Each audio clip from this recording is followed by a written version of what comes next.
Good morning, everyone. Today we are going to start the chapter number 3 from the subject object oriented software engineering. Okay, chapter number 3, that is basic structural modeling.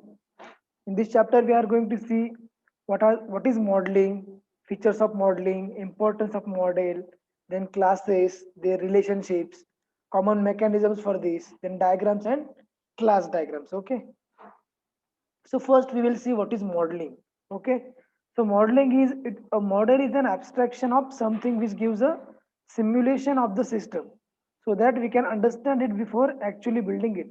Here model means we are going to design a simulation of that structure, okay, or a simulation of that system so that we can understand before developing that system. That is, it is a model for that system. Okay, we are going to develop a model for that system. That model is the abstraction of your system. Okay, that is modeling. Then there are some features of that modeling, like it is an abstraction of proposed system. Okay, that model is an abstraction of proposed system. It is abstraction of proposed system that gives the imagination of real system. That means we are going to develop a model that is abstraction of our system so that we can understand the reality, how what is the real system from that model. Okay, this is the first feature. Then second one is modeling is used to understand the proposed system. Through modeling or through the model of any system we can understand the real system, what kind of system it is. Okay, that is the another feature of modeling. Third one is it does not include unnecessary details. Whenever we are going to design any model, we have to add only the features, or we have to add only the necessary details into that model. It is not necessary to add extra or unnecessary part into that model. Okay. The next one is it is easy to modify a model if we disagree with some points as compared with the real objects.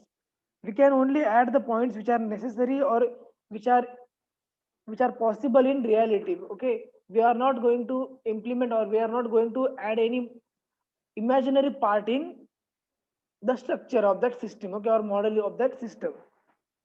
Okay, that modeling reduces risk and complexity. Through modeling we can easily understand about the system, and we are easily remove or reduces the system's risk and the complexity of the system so that we can easily understand and develop that system. Okay, this is the features of some modeling. Okay, so we have seen the what is modeling and features of modeling. Okay, so modeling is important. Modeling is nothing but the abstraction of system. Okay, we are going to develop a model, that is, it is an abstraction of system. Okay, that means this model hides the details of that, or it contains the detail of the proposed system. That system is going, that system we are going to implement, that is the structure or the model of that system. Okay, so there are some types of model.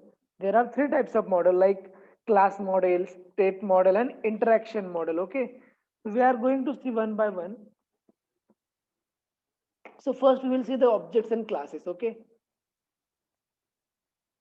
so classes, in first two chapters we have learned about what is classes, what is objects, okay, what is interaction, what are the object diagram, what is class diagram. Okay, so here classes are the most important building block of an object oriented system. Whenever we are talking about object oriented system, classes are the most important part here. Okay, because the class is the description of set of objects. What class contains, it contains the set of objects, or it is a description of set of objects that share the same attributes, operations, relationships and semantics. We have seen the class diagram that contains the class name, attributes and operations. Whenever we are going to connect multiple classes, we are going to give the relationships for that classes. Okay, so here a class implements one or more interfaces. We can also implement interfaces by classes.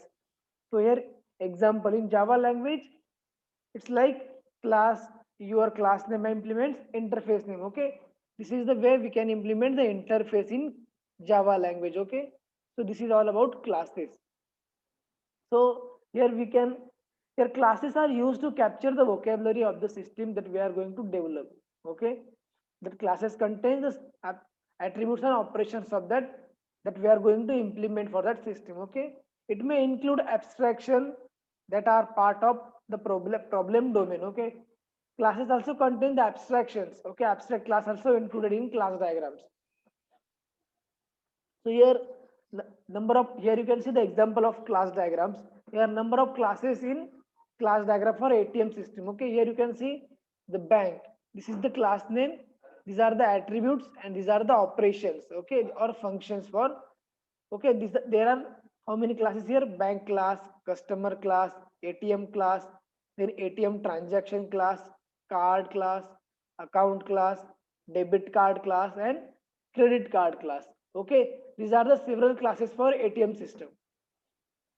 Here you can see the number of attributes for every class and number of functions or operations for every class. Okay, here you can see the relationship between classes and the multiplicity between that classes. Okay, in last chapter we have seen what is multiplicity, what are the relationships between that classes. Okay, one to many, many to one, exactly one, or zero to one, or zero to many. Okay, we have seen the generalization. This is the binary associations. Okay, generalization we have seen. This is the unary relationship. Okay, this is the binary association, unary association. Okay, these are the some, what we can say, these are the relationship between the classes. Okay, and these are the multiplicities between that classes. This is the class diagram for ATM system. Okay, here UML provides a graphical representation of class. Okay, in class diagram we have seen in last two chapters that here you can see the example of shape. Here you can see the class name. Always remember that the first letter of that class name should be capital. Okay, that is, this is the class name. Then these are the second section is for attributes. Third one is for operations. Okay, this is the format for class diagram.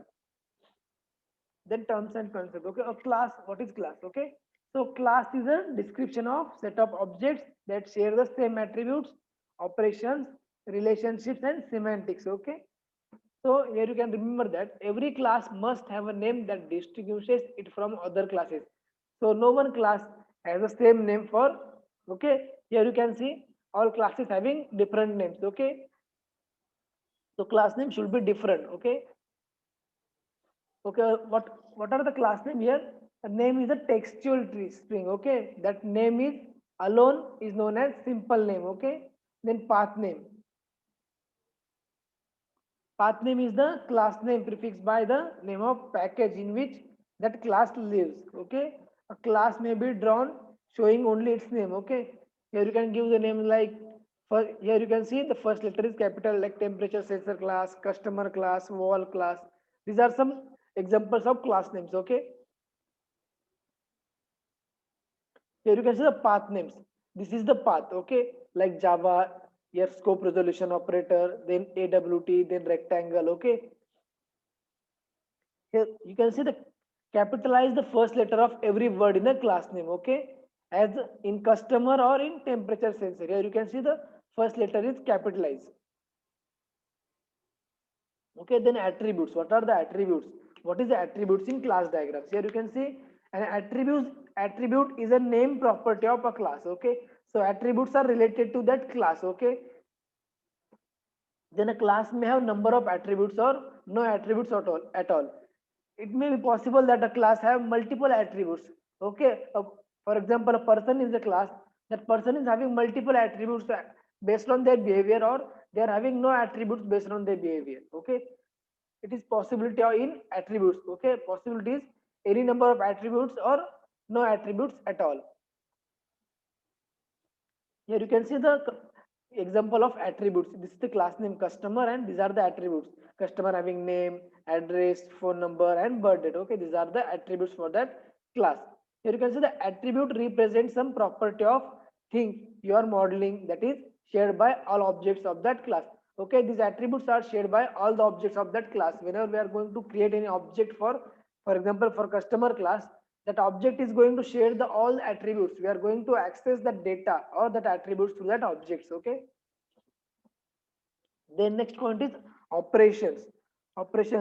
Third point of that class diagram is operation, that is function. Here an operation is the implementation of a service. Okay, in other words we can say an operation is an abstraction of something you can do to an object. Whenever we can access that attributes, or we can access that attributes using objects with their operations.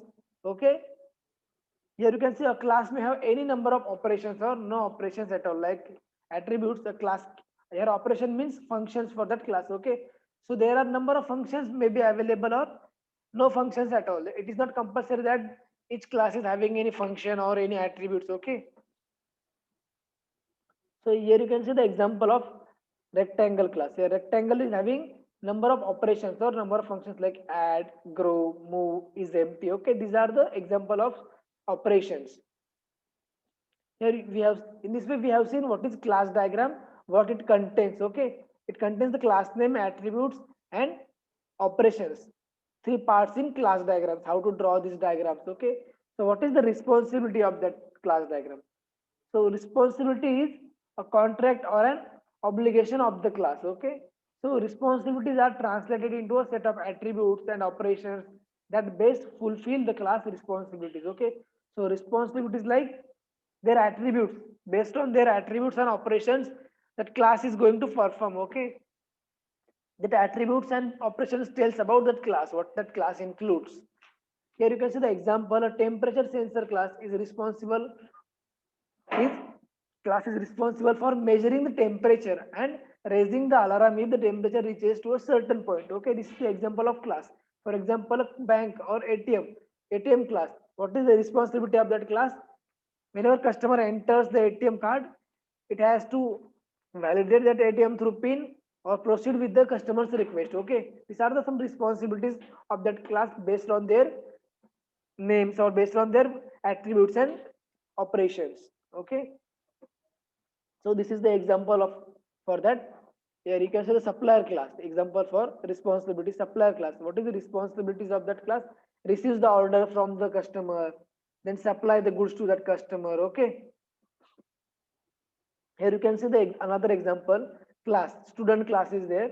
Okay, so these are the attributes. Here plus sign indicates that is the public attribute, hash indicates protected attribute, and minus sign indicates this is the private attributes. Okay, here you can see these are the operations like display, add, edit, and delete. Okay, so what is the responsibilities of student class?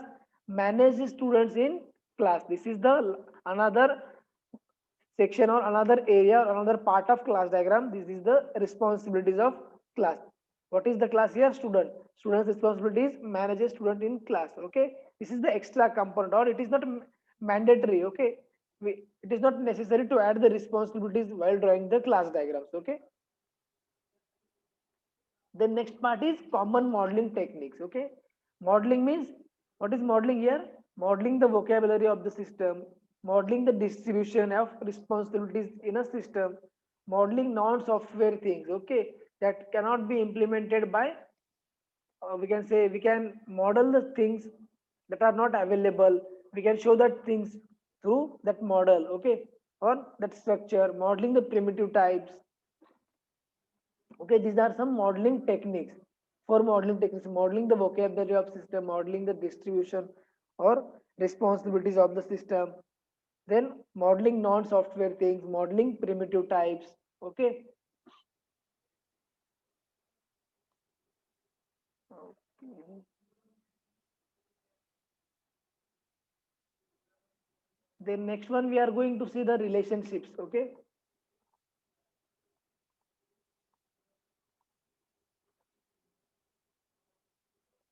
here we have seen the modeling basic structural modeling, in that we have seen the classes. Okay, what classes contains, what are the attributes, what are the responsibilities of for that classes. Okay,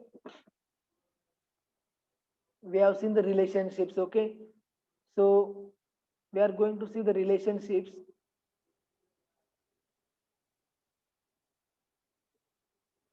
Wait for some time.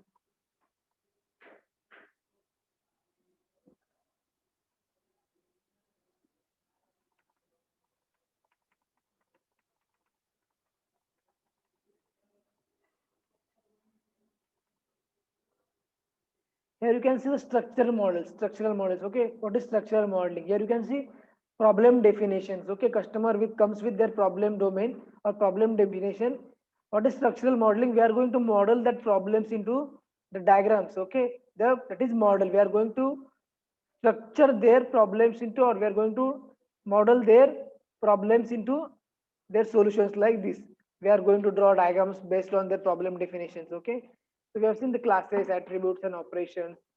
Here next part is relationships between that classes. Okay, so there are three basic types in UML. Okay, generalization, aggregation and associations. Okay, what is generalization? Here it enables inheritance of attributes and operations.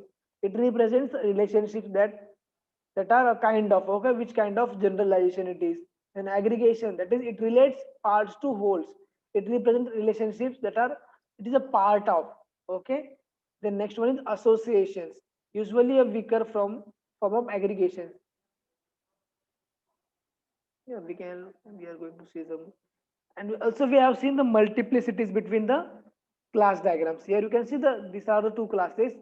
This is the exactly one to one relationship. Here you can see department, one department having one boss. Okay, that is exactly one. A department has one and only one boss. Okay, this is the multiplicity, one to one.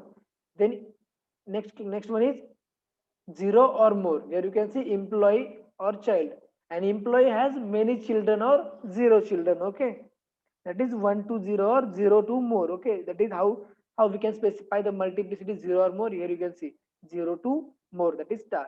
Okay, then next one is one or more. Here you can see a boss. Okay, a boss is responsible for one employee or many employees. Okay, so here you can see the how to give that relationships, or how to give that multiplicity, one or more or one to many. Here one boss is responsible for multiple employees. Okay, here one boss is responsible for multiple employees. This is the one or more relationship, or one or many relationships.